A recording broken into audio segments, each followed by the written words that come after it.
Isang hapon na tila ordinaryo lang sa Barangay Highway Hills, Mandaluyong, nabalot ng sindak ang isang apartment building. Ang landlady na sana ay magpapaalala lang ng bayad sa upa ang siyang nakadiskubre sa isang malagim na sinapit ni Kyla Ariola, isang dalagang nasa edad na 27 anyos. Nang buksan ang unit, hindi pera ang bumungad sa landlady kundi isang malagim na eksena. Nakahandusay sa sahig ang wala ng buhay na katawan ni Kyla. Kitang-kita ang gulo sa loob ng kwarto, mga bakas ng isang matinding pakikipaglaban para sa kanyang buhay. Pero ang lalong nagpababa ng balahibo ng mga pulis ay ang katotohanang walang kahit isang sirang kandado o basag na bintana. Ang pumatay sa kanya ay hindi pumasok ng pilit kundi kusang pinatuloy ni Kyla. Sino sa mga malapit na kakilala ng dalaga ang may kayang gumawa ng ganito karahas na krimen at anong lihim ang pilit na itinago ni Kyla sa loob ng 4 na sulok ng kanyang apartment? Pero bago po ang lahat, baka pwedeng pa-like ang video na ito dahil napakalaking bagay nito para sa aming content creators. At mangyaring mag-comment sa baba kung taga saang lugar ka para malaman namin kung saan umaabot ang ating mga video. Maraming salamat po! Upang maunawaan ang misteryong ito, kailangang balikan ang nakaraan. Bago ang trahedyang ito, si Kyla ay kilala bilang isang simpleng babae na nagmula sa bayan ng Gubat, Sorsogon. Siya ang panganay sa 3 magkakapatid at anak ng isang guro at driver ng jeep. Sa kanilang probinsya, tinitingala siya bilang isang mahinhin at magandang dalaga na pinalaki sa maayos na paraan. Pero nang makatapos siya ng kolehiyo sa edad na 22, nagpasya siyang lumuwas ng Maynila para magtrabaho bilang isang call center agent sa Ortigas. Dala ang pangarap na makaipon at mabigyan ng komportabling buhay ang kanyang pamilya, hinarap ni Kyla ang hamon ng lungsod. Subalit sa paglipas ng panahon, unti-unting nagbago ang kanyang pagkatao dahil sa impluwensya ng marangyang pamumuhay sa syudad. Dito na nagsimulang mabuo ang 2 mukha ni Kyla. Sa harap ng kanyang pamilya, siya pa rin ang mabait na anak, pero sa Maynila, naging malaki ang kanyang pagbabago. Naging mahilig siya sa mga mamahaling gamit, laging nasa uso ang kanyang pananamit at madalas siyang makita sa mga mamahaling kainan. Dahil sa kagustuhan niyang mapanatili ang ganitong imahe, natutunan niyang gamitin ang kanyang ganda para makuha ang atensyon at tulong pinansyal mula sa iba't ibang lalaki. Ang tanging nakakaalam ng kanyang mga lihim ay ang matalik niyang kaibigan na si Ella Rodriguez, na kasamahan din niya sa trabaho. Madalas paalalahanan ni Ella si Kyla na mapanganib ang kanyang ginagawa, pero laging sinasabi ni Kyla na kontrolado niya ang sitwasyon. Sa huling bahagi ng kanyang buhay, lumabas sa investigasyon na 4 na lalaki ang sabay-sabay na karelasyon ni Kyla. Ang bawat isa sa kanila ay may kanya-kanyang papel sa buhay ng dalaga batay sa kung ano ang kailangan niya sa oras na iyon. Ang una ay si Rico, isang seaman na nasa gitna ng karagatan at buwan-buwan ay nagpapadala ng malaking halaga ng pera para sa kanilang balak na pagpapakasal. Ginagamit ni Kyla ang pera ni Rico para pambili ng mga branded na gamit habang niloloko niya ito sa pamamagitan ng mga matatamis na mensahe. Ang pangalawa naman ay si Martin, isang mayamang binata na palaging nasa bahay lang at walang masyadong kaibigan. Nakilala niya si Kyla sa birthday ni Ella. Dahil sa pagiging mapag-isa at tahimik ni Martin, madali siyang naging target. Kay Martin nakuha ni Kyla ang atensyon at karangyaan na hindi kayang ibigay ng isang ordinaryong trabaho. Para kay Martin, si Kyla ang unang babaeng nagparamdam sa kanya na mahalaga siya, kaya naman ibinigay niya ang lahat. Madalas silang kumain sa mga mamahaling restaurant at halos buwan-buwan ay may regalo siyang gadget o alahas para sa dalaga. Ang hindi alam ni Martin, isa lang siya sa mga koleksyon ni Kyla. Pero hindi lang si Martin ang nagbibigay ng karangyaan sa kanya. Naroon din ang pangatlo, si Gerald, isang 45 anyos na lalaki na may mataas na katungkulan sa isang malaking bangko. Pamilyadong tao si Gerald pero nahulog ang loob niya kay Kyla nang magkita sila sa bangko. Si Gerald ang nagbabayad ng renta ng apartment ni Kyla sa Mandaluyong at nagbibigay ng kanyang allowance buwan-buwan. Sa tuwing magkakasama sila sa mga motel sa Pasig, paulit-ulit na nagsisinungaling si Kyla. Pinapaniwala niya si Gerald na ito lang ang mahal niya at hihintayin niyang hiwalayan nito ang asawa kahit na ang totoo ay pera lang ang habol niya. Sa gitna ng mga lalaking ito na mayayaman, may isang lalaki na iba ang papel sa buhay ni Kyla. Siya si Leo, ang pang-apat na lalaki, isang 25 anyos na delivery driver na kababata rin niya sa Sorsogon. Si Leo ang unang tunay na minahal ni Kyla. Sa kanya, hindi kailangan ng mamahaling regalo. Si Leo ang madalas maghatid at magsundo sa kanya sa trabaho gamit ang motor. Minsan, habang magkasama sila sa apartment, nagkamali si Kyla at nabanggit ang pangalang Gerald.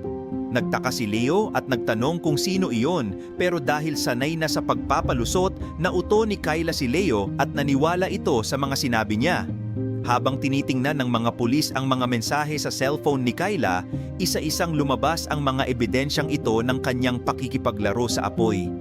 Ang bawat lalaki ay walang kamalayan na may iba pang kaagaw sa puso at atensyon ni Kyla. Ngunit gaya ng lahat ng lihim, may hangganan ang pagtatago. Sino sa apat na lalaking ito ang nakatuklas sa katotohanan na naging mitya ng kanyang buhay? Ang mitya ay nagsimulang magliyab noong Abril 2017 sa isang sikat na restaurant sa Makati. Naghanda si Martin ng isang romantic dinner na may mga kandila at bulaklak. Doon ay naglabas siya ng isang singsing at niyayang magpakasal si Kyla. Akala ni Martin ay ito na ang simula ng kanilang habambuhay, pero laking gulat niya nang tawanan lang siya ni Kyla. Tumanggi ang dalaga at sinabing hindi pa siya handa.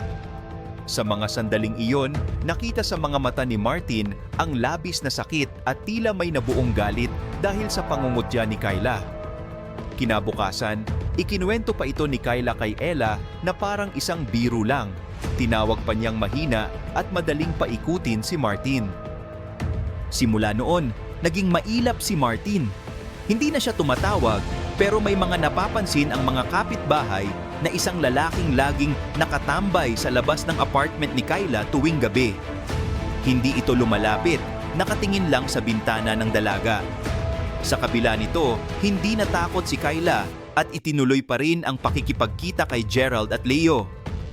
Akala niya ay hawak pa rin niya ang sitwasyon hanggang sa dumating ang gabi ng Hulyo 2017. Bandang 10:00 ng gabi, pauwi na si Kyla mula sa trabaho. Sa kuha ng CCTV, makikitang pumasok siya sa building Bitbit, ang isang supot mula sa convenience store. Bahagya pa siyang lumingon sa likod na tila may nararamdamang kakaiba. Ilang minuto lang ang lumipas, isang lalaking naka-hoodie jacket ang pumasok din sa entrance. Siya si Martin Alejandro. Pagkalipas ng 30 minuto, mabilis na lumabas si Martin mula sa gusali na tila nagmamadali. Nang matagpuan ang katawan ni Kyla, lumabas sa pagsusuri ng mga doktor na namatay siya dahil sa sakal o strangulation. May mga pasa rin sa kanyang katawan na patunay na sinubukan niyang lumaban. Sa huling mga text sa cellphone ni Kyla, nakita ang mensahe ni Martin na nagsasabing alam na niya ang lahat ng katotohanan at gusto niyang mag-usap sila ng maayos. Ang huling reply ni Kyla ay ang pakikipaghiwalay niya kay Martin na pinaniniwala ang naging mitya ng galit ng lalaki.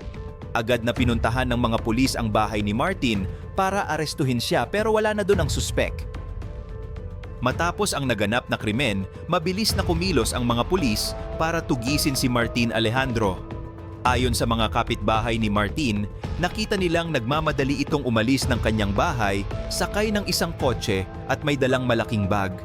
Agad na pinuntahan ng mga awtoridad ang kanyang pamilya, pero maging sila ay nagulat at walang anumang ideya kung nasaan ang kanilang anak.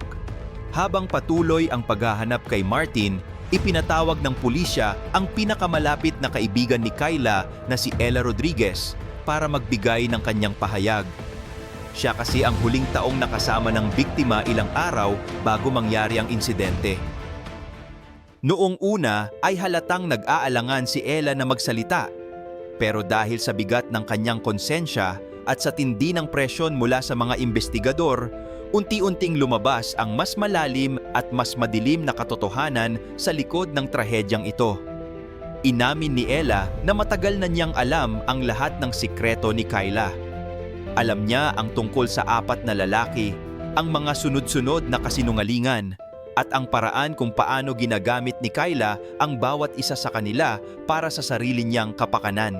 Pero may isang dahilan kung bakit nagbago ang pakikitungo ni Ella sa kanyang kaibigan, at iyon ay dahil kay Martin.